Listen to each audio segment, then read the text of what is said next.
Okay, so here's the fuse boxes and relays inside of the car.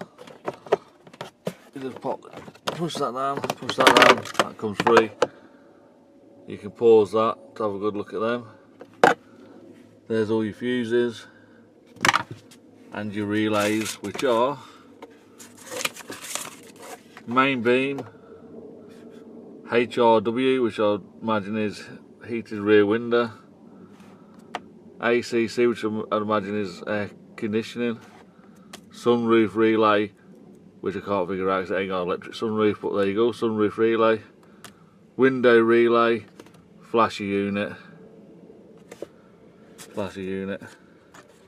1, 2, 3, 4, 5. Freeze it if you need to look through that. Flash unit, don't know what that is, so if anyone knows, add it to the description. If I find out, I will tell you. So that's it for the fuses inside.